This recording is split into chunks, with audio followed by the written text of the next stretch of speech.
তো আমাদের কাছে সর্বশেষ যা খবর, সেটা আবারও বলছি যে রাজ্যপাল দিল্লিতে আছেন এবং দিল্লি থেকে ফেরার পর তিনি এনাদের এই দুই বিধায়কের শপথে তিনি প্রয়োজনীয় নির্দেশ দিয়ে দেবেন। আমাদের কাছে যেটুকু খবর, রাজ্যপালের খুব ইচ্ছা যে রাজভবনটা কলকাতা পুলিশ, ওনার চারপাশে কলকাতা পুলিশ ওনার সহ্য হচ্ছে না, উনি গোটাটা কেন্দ্রীয় বাহিনী চান।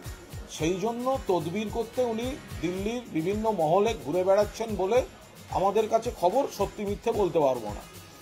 রাজ্যপাল দিল্লিতে থাকার মূল কারণ হচ্ছে রাজভবনে কলকাতা পুলিশ উনি চান না, উনি সেখানে কেন্দ্রীয় বাহিনী এনে রাজভবনে কেন্দ্রীয় বাহিনী পরিবৃত হয়ে থাকতে চান। তো সেই জন্য লবি করার জন্য দিল্লিতে গিয়েছেন এবং সেখানে ঘুরঘুর করছেন বলে একটা খবর এসছে। এর সত্যি মিথ্যা বলতে পারবো না, কিন্তু আমাদের কাছে এই খবরটাও এসছে যে তিনি কলকাতায় ফেরার পর কোনো নির্দেশ যে এই দুজনের শপথ কোথায় হবে এবং কবে হবে এবং কে নেওয়াবেন, এ বিষয়ে তিনি প্রয়োজনীয় নির্দেশনামা দিয়ে দেবেন। এর 2024-এ তো বিজেপি লড়াই দিল। আমি আবার বলছি, এই সরকারটা 26 পর্যন্ত থাকবে না। 26-এর আগেই পশ্চিমবঙ্গের মানুষ নতুন সরকার পাবে।